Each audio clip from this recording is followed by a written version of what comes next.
आज की वीडियो में हम आपका कंफ्यूजन दूर करेंगे। साल 2024 की चैत्र नवरात्रि कब से प्रारंभ हो रही है, 8 या फिर 9 अप्रैल से, और कब समाप्त होगी। प्रतिपदा तिथि का प्रारंभ कब होगा, प्रतिपदा तिथि समाप्त कब होगी, और कलश की स्थापना करने का शुभ मुहूर्त क्या होगा। लेकिन वीडियो को पूरा देखिएगा, तभी आपका कंफ्यूजन दूर होगा। और साथ ही हम जानेंगे कि नवरात्रि इस बार कितने दिन की है, और चैत्र मास की नवरात्रि में मां दुर्गा के आने की सवारी क्या होगी। नवरात्रि प्रारंभ होने से पहले आपको किन बातों का ध्यान रखना है, और नवरात्रि में किन मंत्रों का जप करना है, संपूर्ण जानकारी आपको आज की वीडियो में मैं संपूर्ण जानकारी देने वाला हूं। तो वीडियो बहुत महत्वपूर्ण है, वीडियो को पूरा जरूर देखिएगा। लेकिन वीडियो को शुरू करने से पहले पूरी श्रद्धा के साथ एक बार कमेंट सेक्शन में जय माता जी का जयकारा अवश्य लगा दीजिए। मां भगवती दुर्गा की कृपा सदैव आप और आपके समस्त परिवार पर बनी रहेगी। और वीडियो को लाइक करके चैनल को सब्सक्राइब अवश्य कर दें, और हाँ, पास वाली बेल आइकन का बटन दबाना बिल्कुल भी ना भूले। दोस्तों, नवरात्रि के यह 9 दिन बहुत ही पवित्र माने जाते हैं। इन 9 दिनों में भक्त अपनी अपनी सामर्थ्य अनुसार माता रानी की पूजा करते हैं। इन 9 दिनों में नाखून, बाल आदि काटने के लिए मना किया जाता है। व्रतधारी को पूजा करते समय काले रंग की वस्त्र नहीं पहनने चाहिए। विधि विधान से सुबह और शाम की पूजा करनी चाहिए। वैसे तो कलश स्थापना करना बहुत ही शुभ माना जाता है। अगर आप किसी कारण से कलश स्थापना नहीं कर पाते हैं, तो बिना कलश स्थापना के भी आप नवरात्रि के 9 दिन की पूजा या 9 दिन उपवास रख सकते हैं। इन 9 दिनों में अखंड ज्योत भी चलाई जाती है, जो कि 9 दिन और 9 रात तक लगातार जलती रहती है। इन 9 दिनों में श्री दुर्गा चालीसा पाठ, श्री दुर्गा सप्तशती का पाठ किया जाता है। अपनी अपनी परंपराओं के अनुसार अष्टमी और नवमी तिथि को कन्या पूजन किया जाता है। दोस्तों, नवरात्रि में मां दुर्गा के 9 स्वरूपों की आराधना करते हैं। प्रथमन शैलपुत्री च, द्वितीयं ब्रह्मचारिणी, तृतीय चंद्र घंटा कुष्मांडा, चतुर्थ पंचम स्कंध माता ठम कात्यायनी, सप्तम काल रात्रि, अष्टम महागौरी, नवम सिद्धिदात्री। तो नवरात्रि में मां दुर्गा के इन्हीं 9 स्वरूपों की आराधना की जाती है। अब इनकी पूजा से क्या लाभ होते हैं, तो देखिए। पहले दिन माता शैलपुत्री की पूजा की जाती है, क्योंकि कलश की स्थापना के साथ पहले दिन हम माता शैलपुत्री की पूजा करते हैं। माता शैलपुत्री, जो कि हिमालय की पुत्री है, सफेद रंग बहुत प्रिय है, और इनकी पूजा करने से सभी प्रकार की कामनाएं पूर्ण हो जाती हैं। दूसरे दिन माता ब्रह्मचारिणी की पूजा की जाती है। इनकी पूजा से वैराग्य बढ़ता है, सदाचार आता है, और संयम बढ़ता है। नवरात्रि के तीसरे दिन माता चंद्रघंटा की पूजा की जाती है,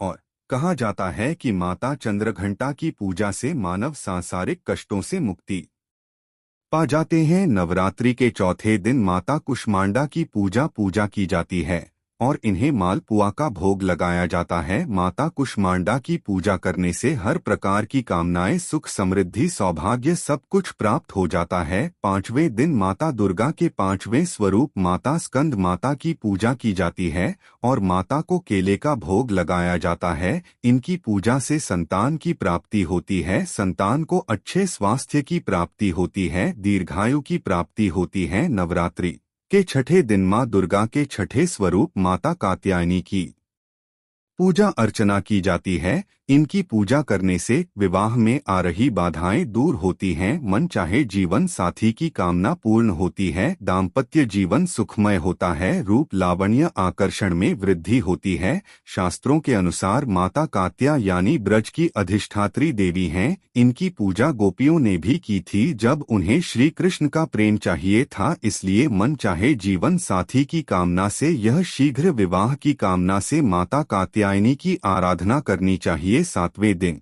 यानी कि नवरात्रि के 7वें दिन माता काल रात्रि की पूजा की जाती है, और माता काल रात्रि की पूजा करने से शत्रुओं से मुक्ति मिल जाती है। इसके अलावा रोग, दुख, दुर्घटना, अकाल मृत्यु इस प्रकार के भय से मुक्ति मिल जाती है। शनि, राहु, केतु, शनि पीड़ा से मुक्ति मिल जाती है। तो माता काल रात्रि की पूजा नवरात्रि के 7वें दिन करने से यह समझ लीजिए कि कष्टों से मुक्ति मिल जाती है। नवरात्रि के 8वें दिन माता महागौरी की पूजा की जाती है, और महागौरी की पूजा करने से मनुष्य के सभी कष्ट समाप्त हो जाते हैं, घर में सुख समृद्धि आने लग जाती है। सुख समृद्धि, संतान, सौभाग्य, कोई भी ऐसी कामना नहीं जो माता महागौरी की पूजा से पूरी ना हो जाए। इसलिए नवरात्रि के 8वें दिन विशेष रूप से माता महागौरी की पूजा की जाती है। नवरात्रि का 9वां दिन बहुत विशेष होता है क्योंकि इस दिन हम माता सिद्धिदात्री की पूजा करते हैं और 9 दिन की जो हमारी आराधना होती है, मतलब नवरात्रि में जो हमारी पूजा आराधना होती है, मंत्रों का जप होता है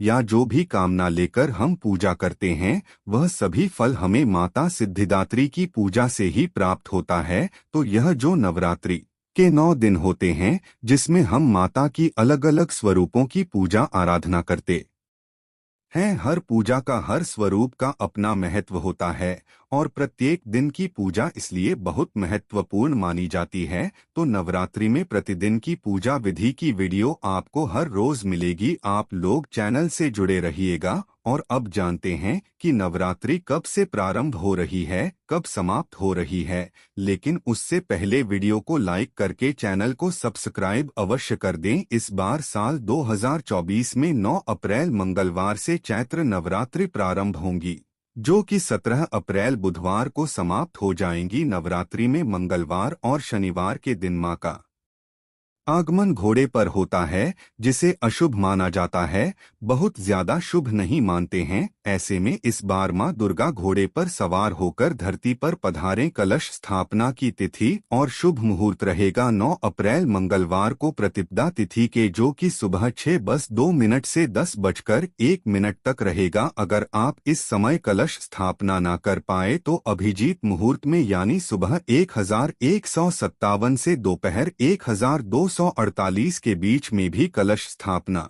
कर सकते हैं। अगर आप सुबह नहीं कर पाते हैं तो ऐसे जो भक्त नवरात्रि का व्रत धारण करना चाहते हैं, पहली बार व्रत धारण करना चाहते हैं, तो आप इस बार की नवरात्रि से अपना व्रत प्रारंभ कर सकते हैं। जो कुछ विशेष दिनों के व्रत धारण करना चाहते हैं, जैसे कि सोमवार या फिर शुक्रवार या शनिवार इत्यादि, अगर आप कोई वार के व्रत भी शुरू करना चाहते हैं तो नवरात्रि में व्रत प्रारंभ कर सकते हैं।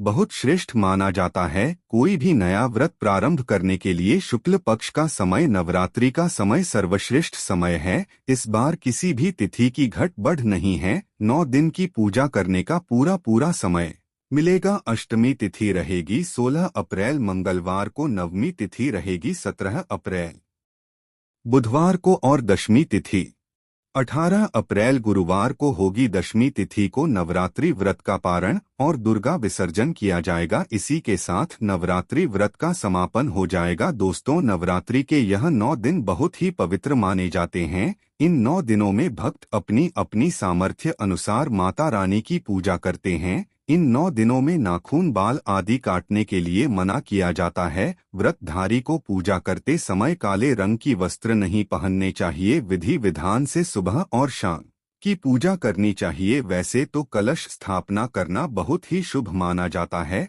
अगर आप किसी कारण से कलश स्थापना नहीं कर पाते हैं तो बिना कलश स्थापना के भी आप नवरात्रि के 9 दिन की पूजा या 9 दिन उपवास रख सकते हैं। इन 9 दिनों में अखंड ज्योत भी चलाई जाती है, जो कि 9 दिन और 9 रात तक लगातार जलती रहती है। इन 9 दिनों में श्री दुर्गा चालीसा पाठ, श्री दुर्गा सप्तशती का पाठ किया जाता है। अपनी अपनी परंपराओं के अनुसार अष्टमी और नवमी तिथि को कन्या पूजन किया जाता है और इसके बाद शुद्ध सात्विक भोजन ग्रहण करके, अन्न ग्रहण करके उपवास खोला जाता है। नवरात्रि के व्रत में भक्त अपनी सामर्थ्य के अनुसार, अपनी शारीरिक क्षमता के अनुसार उपवास रखते हैं। जैसे कि कुछ लोग इस व्रत को केवल जल के साथ रखते हैं, कुछ लौंग का जोड़ा ग्रहण करके रखते हैं, कुछ लोग एक समय फलाहार ग्रहण करके रखते हैं। फलाहार में सेंधा नमक से बना हुआ फलहार जैसे आलू टिकिया, लौकी टिकिया, कूटू की पूरी, समा के चावल आदि ग्रहण किए जा सकते हैं।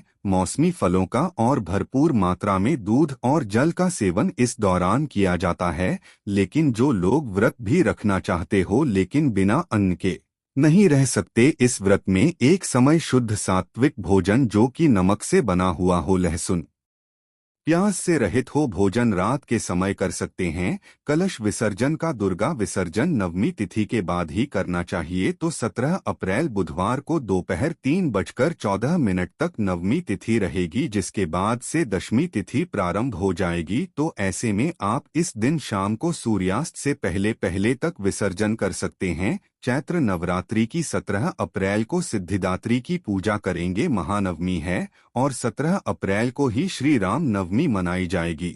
भगवान श्री राम का जन्म उत्सव मनाया जाएगा। साल 2024 में नवरात्रि पूरे 9 दिन की है, तो किसी प्रकार का तिथि में ऐसा उलटफेर नहीं है। पूरे 9 दिन की नवरात्रि हमें प्राप्त हो रही है, जो कि बहुत शुभ है। बात करें माता की सवारी की, तो देखिए नवरात्रि में मंगलवार और शनिवार के दिन मां का आगमन घोड़े पर होता है, तो इस बार माता का जो वाहन है वह घोड़ा है। पर अब बात करें कि स्थापना करने का शुभ मुहूर्त क्या होगा, तो देखिए सुबह 6:02 से सुबह 10:01 तक, यानी कि कुल 4 घंटे 14 मिनट की जो अवधि होगी घट स्थापना के लिए। कलश की स्थापना करने के लिए सबसे शुभ है, मतलब 9 अप्रैल को सुबह 6 बजे से 10 बजे के बीच में लोग कलश की स्थापना कर सकते हैं। और अगर आप किसी भी कारणवश इस मुहूर्त में कलश की स्थापना नहीं कर पाते हैं, तो दिन में अभिजीत मुहूर्त में भी कलश की स्थापना कर सकते हैं। अभिजीत मुहूर्त का समय रहेगा सुबह 11:57 से दोपहर में 12:48 तक, तो यह रहेगा 51 मिनट का समय। इसी समय में आप कलश की स्थापना कर सकते हैं।